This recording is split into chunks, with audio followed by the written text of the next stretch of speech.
Welcome to my channel. My name is Stephanie Perry. When I was 41, I quit my job to travel the world for a year on my savings. That was several years ago, and I'm still going strong. This Grown Up Gap Year series is to help you do the exact same thing. Make sure that you subscribe to my channel and click the notification bell, and you'll be notified when I post a new video. Welcome. I know from talking to y'all that a lot of people feel like they have to justify why they want to take a break from work, why they want to quit their job and do what they want for a year. I happen to be team no judgment here, so I don't feel like you have to justify that. It's your life. But if you do, I'm going to help you, okay? So today's video is all about justification for taking a career break. Before we get into it, I feel like the word justification itself seems like we're trying to explain a negative, when actually justification just means showing something to be reasonable or right. So with that in mind, let's talk about why taking a year off from work is reasonable, why it is right for you. So the reason behind this whole video is that I got a great comment from one of my subscribers, Kim Jong Barak. My last video was, I want to take a career break. I want to take a year off from work. Am I lazy? And the comment was, sometimes I do feel lazy because I want to take time off from work so that I can work on my own creative project. I already talked about it in my video, why I quit my job to travel for a year, which was basically just a diatribe against the whole culture of hard work, hustle. You are put on this planet to make money for the man. Sometimes we're made to feel guilty about just enjoying ourselves, about having free time, about working on a creative endeavor. Everything has to be monetized. How are you going to make money from it? If you're not going to make money from it, it's not worth it. That's not right. Taking a break from work is not lazy. It's called investing in your future. In the Bible, farmers took a year break from working in their fields every 7 years. It was called a Shemitah. And it's always been common for teachers and professors in university settings and academics to take a year off. The universities knew that it would help them come back to work more innovative, more productive, and not stagnant because they understood growth.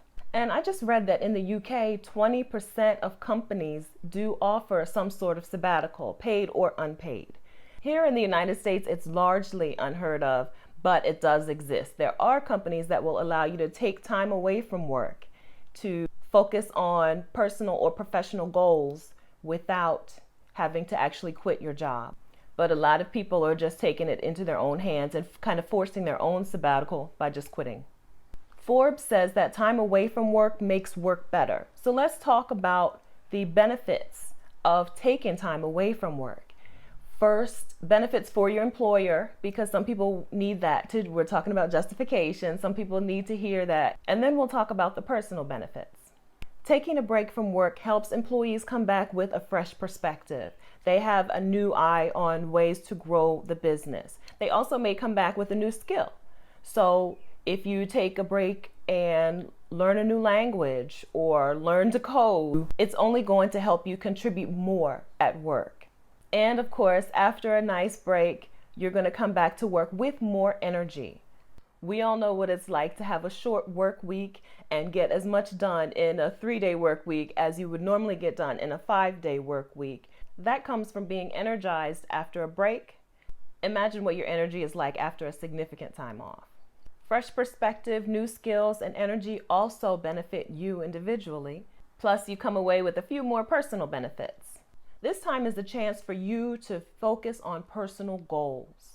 When you're away from work, you're able to set clear priorities and work towards them in a way that it's just not possible to do otherwise.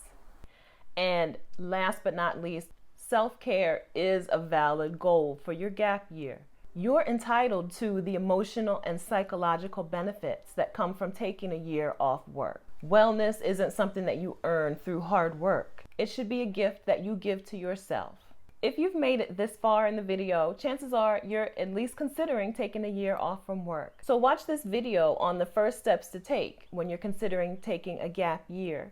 And click the link in the description so that you can get the worksheet and work along with me while you're watching the video to take your gap year from dreaming phase to planning phase. Please take a second to like this video if you like it and hit that share button so that we can share the gospel of the grown-up gap year. And again, subscribe to this channel and ring that notification bell so that you can be notified when I post another video.